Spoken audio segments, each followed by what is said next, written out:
Guys, Chris here, CaribbeanPot.com. Welcome to my kitchen. Today I'm going to take you outside again. We're going to be doing an at-home jerk chicken. So forget all the people complain about, hey Chris, you're not doing original Jamaican stuff. Hey, I've got no pimento wood, I've got none on the open fire and stuff like that. But what I do have is a wicked marinade as well as a nice working functional grill outside. We're going to put those things to use. If it's your first time here watching me on YouTube, above click subscribe.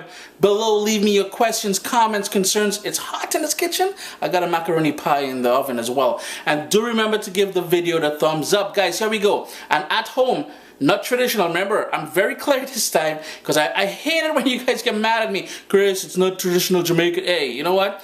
It's an at-home jerk chicken. Let's see if we can run through the ingredients for making this wicked jerk marinade. We're going to start off with an onion, a medium-sized onion, Caribbean Sunshine, Scotch bonnet pepper, one of the key ingredients in any, and I mean any sort of jerk marinade that you're making. You got to have these beauties in there. I'm going to use one, and I won't be using the seeds either because most of that heat is within that seed, around the seeds area.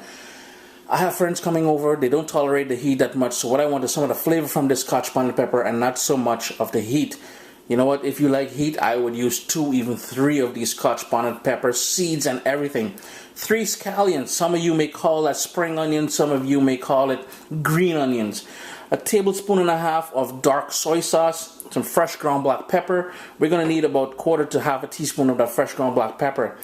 Some spices, we're going to need 1/4 teaspoon of cinnamon, 1/4 teaspoon of allspice, and you cannot, and I stress, you cannot make a jerk marinade without this, guys. This here is ground pimento berries, or as you'll find it in the grocery stores, allspice. A heaping teaspoon of that ground allspice, wicked flavor there.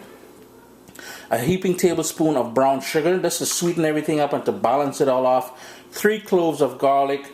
Ginger, another key ingredient. I'm going to grate this in, and I'm going to use about a heaping tablespoon of this fresh ginger. Try to use fresh ingredients as much as you can. You'll get a much better tasting end product. Vinegar, I've got here a 1/4 cup of vinegar just to help balance everything off. And once you marinate with this, with that vinegar in there, it's going to help tenderize the meat as it marinates. Orange juice, 1/4 cup of orange juice, just to balance everything off, to give it that bit of citrus, that little bit of kick, that little bit of Caribbean Sunshine. Wait a minute, I just realized I forgot a key ingredient, guys. I can't believe I'm doing this. Let's go outside and take a look. So this here is what I forgot, guys, and how I can't believe I actually forgot this. Fresh, lovely thyme. Just brushing my hands against this, and you won't believe the scent that I'm getting. So I'm going to pick me some of this fresh thyme, and we're going to head back into the kitchen. So here it is, some fresh thymes, fresh out of the garden. Hope you guys love that little piece I did outside there with you guys.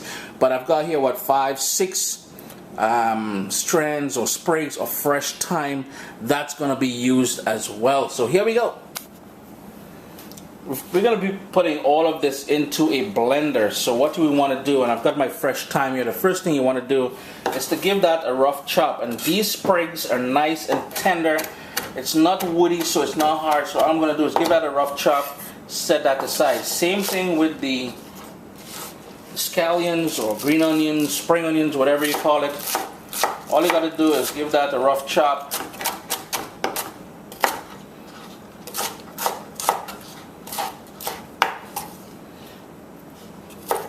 We're just going to set that aside. Give the garlic a crush with the back of your knife, pressing down on it.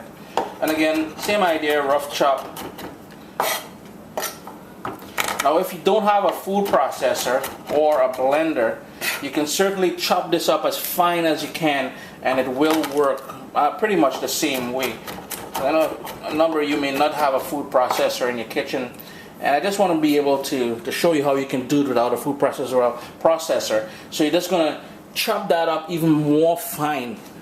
Scotch bonnet pepper, I'm just going to cut it open. I'm just going to remind you about what we spoke about earlier. With the Scotch bonnet pepper, this sort of white membrane here with those seeds surrounding it, this is where most of that heat is.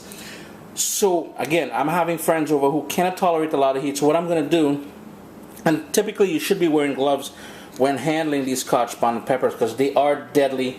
they can cause your skin to be irritating. So there we go. That's the seeds here. I'm just going to toss that out, and we're going to give this a rough chop as well. So I'm just going to cut the other one out. And again, since it's going in that food processor, just a rough chop is cool.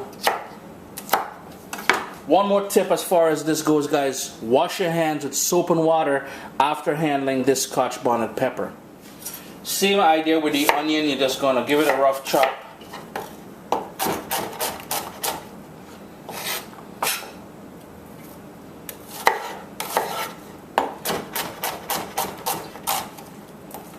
Now with the ginger, I said I was going to grate it, but you know what? Since this is all going into a food processor, I'm just going to cut off a chunk here.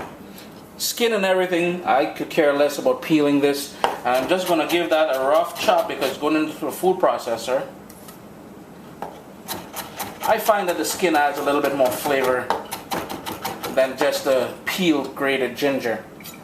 So everything is prepped there now. It's just a matter of putting everything into my food processor and taking it for a ride. So all I'm doing now is putting all of these ingredients into the food processor.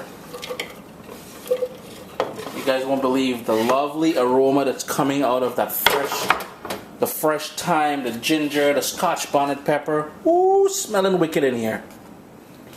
I added the cinnamon and the nutmeg in there. In goes the brown sugar, the salt. Now remember, when you're seasoning your chicken, you won't require any sort of salt. This will be the actual seasoning for it. Soy sauce. That soy sauce will be salty as well. That's just typically how it is.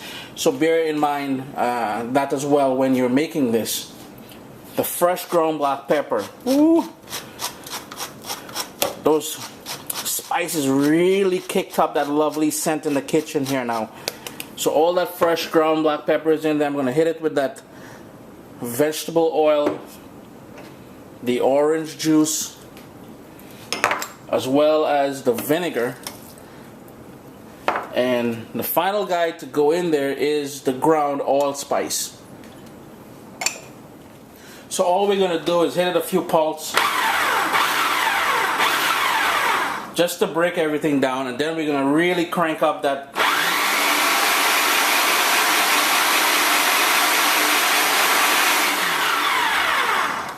Now, if you guys want your jerk marinade with a little bit of texture to it, you can certainly stop it there after about, what, 30 seconds or so. I want it a little bit more blended, a little bit more pureed, so I'm going to give it a little bit more time and really work it down.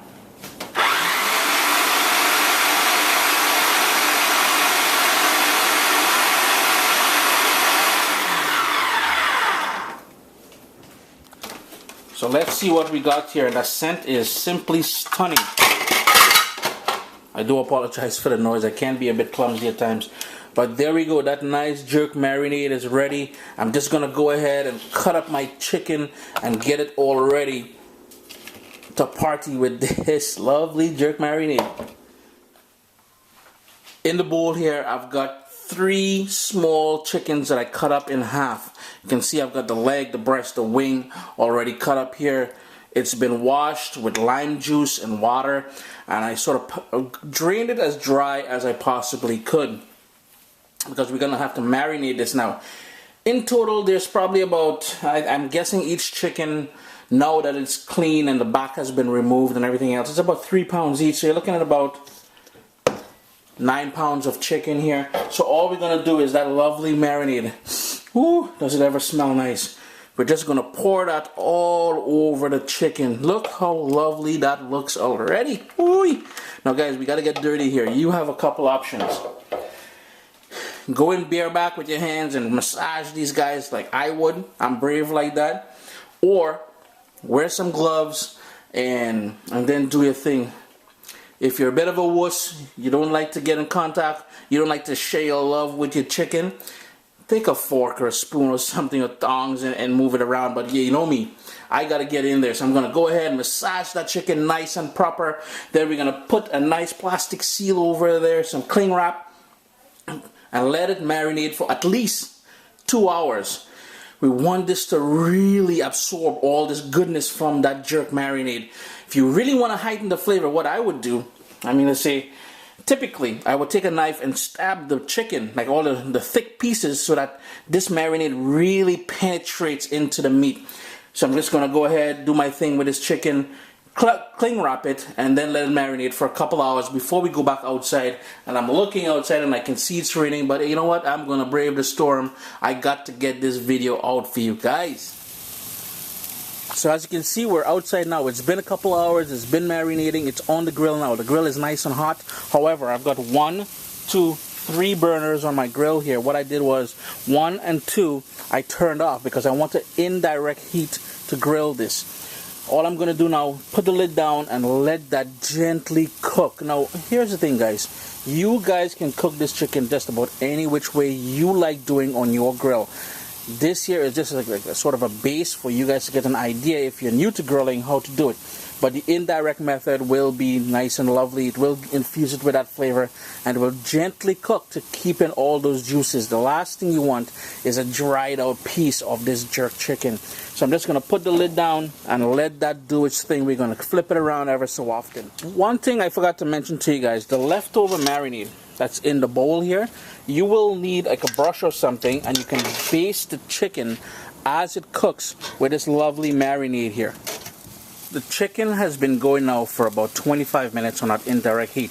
Now the heat wasn't strong enough to be cooking the chicken, so what I did was I did turn up these 2 burners now on a very, very low heat. The far right burner is still on high, so what I'm doing now is cooking it a little bit faster. However, we're still, in the grand scheme of things, we're still doing it nice and slow because we want this to cook all the way through but not dry up. I've got that leftover marinade in my cup here. I have it on the grill. It's warming up nice, so it's going to be nice and warm, and I've been basting the chicken as well as we go along here. So with the heat up high, I'm going to have to keep turning them a bit more often.